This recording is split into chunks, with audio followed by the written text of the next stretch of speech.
There are moments in the life of a nation where everybody needs to stop, take a breath, and really look at what just happened. Not through the lens of who you voted for, not through the lens of cable news, but through the lens of what this means for the country you're going to hand to your children. What we've just witnessed between the United States and Iran. This 2-week ceasefire announced in the final 90 minutes before a presidential deadline to launch devastating strikes. That is one of those moments. Now, look, I've been in that chair. I know what it feels like when the clock is ticking and millions of lives hang on a decision that only one person can make. I faced it with North Korea in 1994. I faced it in Bosnia. I faced it every single time we had to decide whether American power would be used wisely or recklessly. And let me tell you something, the gravity of those moments never leaves you. It shouldn't leave any president. So when I look at what's unfolding right now, a fragile ceasefire already showing cracks, both sides claiming total victory, our closest allies publicly contradicting the terms, and attacks still being reported across the Gulf even as the ink dries, I don't see a triumph. I see a country that was taken to the edge of something catastrophic and pulled back at the last second without a clear plan for what comes next. And that should concern every American. I want to walk you through exactly what happened, what's in this deal, and where I believe this is heading, because some of the details here are going to surprise you. And we'll come back to those in a moment. But first, we've got to understand the road that brought us here, because none of this happened in a vacuum. Now, to understand where we are today, you've got to understand the road that brought us here, because this didn't start last Tuesday. This started a long time ago. Back in 2015, the United States, along with our European allies, Russia and China, negotiated the JCPOA, the Iran nuclear deal. Now, look, was it a perfect agreement? No. No deal of that magnitude ever is. I'll be the first to tell you that. But it did something essential. It froze Iran's nuclear program under the most intrusive international inspection regime ever designed. It gave us eyes inside their facilities, and it kept the door open for diplomacy, for engagement, for the slow, unglamorous work of building a more stable Middle East. Then in 2018, President Trump pulled out. He tore up the deal, said he'd get a better one. And here's what happened instead. Iran started enriching uranium again. They went from 3.67%, 67% to 60% and beyond.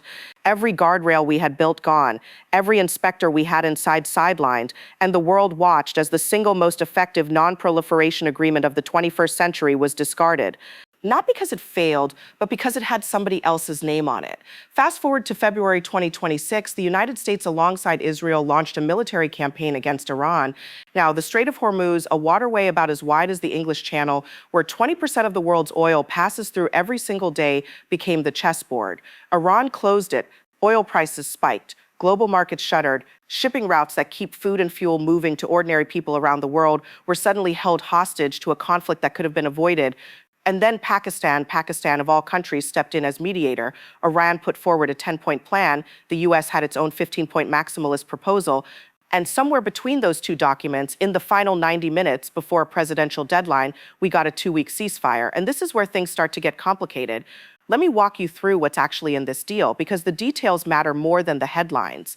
Iran published a 10-point ceasefire framework. Here's what it includes: a U.S. commitment to ensure no further acts of aggression against Iran, continued Iranian control of the Strait of Hormuz, acceptance, and I want you to really hear this word, acceptance of Iran's nuclear enrichment rights, lifting of all primary sanctions, lifting of all secondary sanctions, termination of all United Nations Security Council resolutions against Iran, termination of all International Atomic Energy Agency, Board of Governors resolutions against Iran, payment of damages to Iran for losses in the war, withdrawal of U.S. combat bad forces from the region, and cessation of hostilities on all fronts, including Lebanon, Yemen, and Iraq. Now, the White House has not formally signed on to all 10 points. President Trump called it a workable basis on which to negotiate. But here's the honest truth. When you accept someone's framework as your starting point for negotiations, you've already given them enormous leverage. That's negotiation 101. And there's another piece. Trump has floated a so-called joint venture for the Strait of Hormuz, where Iran charges a toll reportedly up to $2 million per ship, and the U.S. somehow shares in the revenue. Writers estimated this could be worth $500 billion to Iran over time. Before this war, the strait was open, international waters, free passage. Now we're talking about a toll booth run by the country we just went to war with. Now look, when both sides claim they won, that tells you one of two things. Either both sides are lying, or the deal is so vague that neither side really knows what they agreed to. And folks, neither of those is good. Iran's Supreme National Security Council already said the ceasefire does not signal an end to the war. That's not the language of a country that surrendered. That's the language of a country that believes it got what it wanted and is waiting for more. Now, Let me be clear about something. I am not criticizing the existence of a ceasefire. Anytime bombs stop falling and people stop dying, that is a good day. I learned that in Bosnia. I learned that at Camp David. I believe it in my bones. What I am criticizing is the process, the reckless seat of the pants leadership that got us to this point. When we were working on the Dayton Accords in 1995, we spent months building the architecture before anyone sat down at the table. Richard Holbrooke wore himself to the bone doing back-channel diplomacy. We coordinated with our NATO allies. We consulted Congress. We had clear objectives and we had fallback positions because that's what responsible crisis management demands. What we saw here was something different. We saw a president posting on social media that a whole civilization will die tonight. We saw self-imposed 800 p.m. deadlines announced to the world like a reality television countdown. We saw America's negotiating position exposed for every adversary on earth to study. And then in the final hour, we saw a scramble, a frantic last-minute scramble to accept terms that by any honest measure look a lot more like Iran's wish list than America's opening bid. And it wasn't just Democrats who saw it. Republican Congressman Austin Scott from Georgia, a senior member of the House Armed Services Committee, publicly criticized this approach. Senator Lindsey Graham called for congressional review. Even Laura Ingraham on Fox News questioned whether the president fully understood the complexity of what he was dealing with. When Laura Ingraham is asking those questions, folks, we've got to pay attention. Let me tell you something. The strength of American diplomacy has never been about who talks loudest. It's about who prepares best, who builds the broadest coalition, and who keeps their word. You don't tweet ultimatums and then hope somebody blinks. That's not diplomacy. That's gambling. And when you're gambling with the lives of American service members and the stability of the global economy, the stakes are too high for improvisation. Now, I want to broaden the lens a little because the problem here isn't just one deal or one ceasefire. The problem is what this episode reveals about the erosion of the guardrails that keep American democracy functioning. Start with Congress. The United States launched a war against Iran, a sovereign nation, a major regional power without a formal declaration of war, without a new authorization for the use of military force. The last time I checked, Article 1 of the Constitution gives that power to Congress, not to one person's social media account. And it wasn't just Democrats raising this concern. Senator Graham, a man who has rarely met a military intervention he didn't support without their calling for congressional oversight. That tells you something about how far outside the normal process this went. Then look at the State Department. Where were the professional diplomats? Where was the career foreign service that has spent decades building relationships and institutional knowledge in the Middle East? They were sidelined. And when you sideline the experts, you end up negotiating in a crisis without the people who know the terrain. That's like performing surgery without a surgeon in the room. Look at our allies. NATO Secretary General Mark Rutte was visiting the White House the day the ceasefire was announced, and by all accounts, he was as surprised as everyone else. Our European allies are scrambling to figure out what this deal means for their energy security. Israel says Lebanon isn't included in the ceasefire. Pakistan says it is. Iran says it is. The United States hasn't clearly said one way or the other. When your own allies can't agree on what you just agreed to, you don't have a deal, you have confusion. We've got to remember something. The problem isn't just the drama. It's that we're running the most powerful country in the world, like the drama is the product and the details are somebody else's problem. And institutions, Congress, the State Department, our alliances, international law, those are the shock absorbers of democracy. When you wear them down, the whole vehicle starts shaking.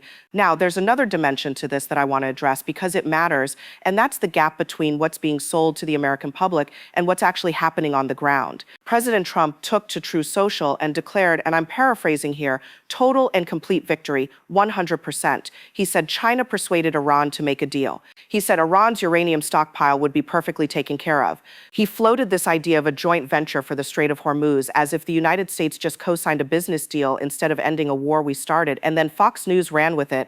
Laura Ingraham called it a defining moment. Pete Agis called it a real chance at peace. Commentators were calling it a home run, a golden age for the Middle East. Now, I respect that people have different views, and I understand that every network has its perspective, but here's where it gets troubling. At the very same time, and this is important, Iran state media was broadcasting to its own people that this was a U.S. retreat, a withdrawal, a capitulation. Iran's Supreme National Security Council said the ceasefire does not signal an end to the war. Iranian officials were celebrating in the streets of Tehran. Both propaganda machines cannot be right, and the American people deserve better than competing spin cycles that obscure what's really happening. Meanwhile, look at what's actually happening on the ground. Netanyahu put out a statement saying the ceasefire does not include Lebanon, and Israeli strikes on Beirut continued. The UAE and Bahrain reported incoming missiles even during the ceasefire's first hours. 400 ships remain stranded around the strait. Oil prices are still elevated. Here's the honest truth. You can win the press conference and lose the peace. I've seen it happen. And I'm worried that's exactly where we're heading, because the metric of success for a president should never be the news cycle. It should be the strategic outcome measured in stability and credibility and whether the world is actually safer when the cameras turn off.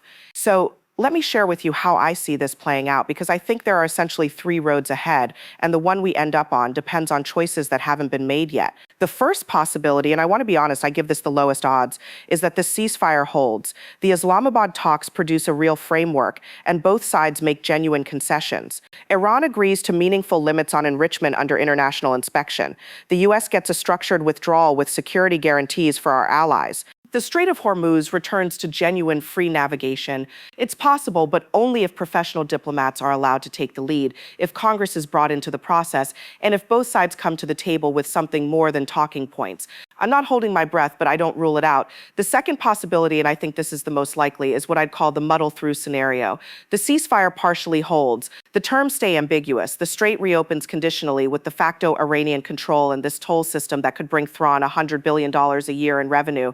The conflict enters a frozen state, not peace, not war, just a slow burn with periodic flare-ups. And here's the danger of that. It leaves Iran structurally stronger, U.S. credibility weakened, our alliance is frayed, and the Middle East no more stable than it was before a single bomb fell. Working families in Ohio and Arkansas end up paying more for gas and groceries while Iran builds leverage. The third possibility, and this is the one that keeps me up at night, is collapse. The ceasefire disintegrates. Netanyahu continues strikes in Lebanon. Gulf states push back. Iran declares the terms violated, and President Trump faces the exact same impossible choice in 2 weeks that he faced last Tuesday, except now with less credibility, less leverage, and a world that has already watched America blink. The next 72 hours are going to tell us a lot. Watch what happens with the shipping lanes. Watch what Israel does in Lebanon. Watch whether the Islamabad talks actually convene or quietly fall apart. That will tell you which road we're on. Now, let me close with this, because I think it's the most important thing I can say tonight. I do not oppose diplomacy with Iran. I never have. I believe in diplomacy the way I believe in democracy. Not because it's easy, but because the alternatives are worse. Every meaningful peace agreement in modern history was negotiated with people we had deep disagreements with. That's what makes it diplomacy and not a surrender ceremony. But diplomacy must be serious. It must be structured. It must be accountable to the American people through their elected representatives.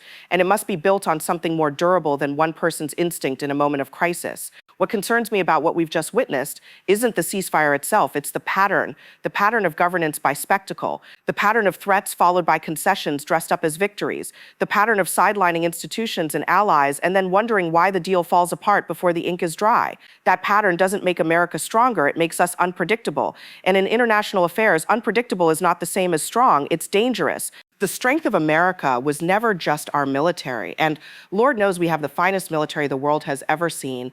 Our strength was our ability to build coalitions, to keep our word, to lead with a combination of power and principle that made other nations want to stand with us. That reputation is not inexhaustible, it can be spent. And right now I'm concerned we're spending it faster than we're earning it. But I want to end on a note of genuine hope, because I believe in this country. I've seen us in tough spots before. I've seen moments when it looked like the wheels were coming off. And every single time it was the decency and the common sense of the American people that pulled us through. The Republic endures not because of any one president, Democrat or Republican, but because citizens demand accountability, because institutions reassert themselves, and because the American idea is bigger than any single crisis. So I'd ask you tonight, pay attention, call your representative, ask hard questions, demand transparency, hold every leader, including the ones you voted for, to the standard that American lives and American credibility require. We've been through harder things than this, and I genuinely still believe in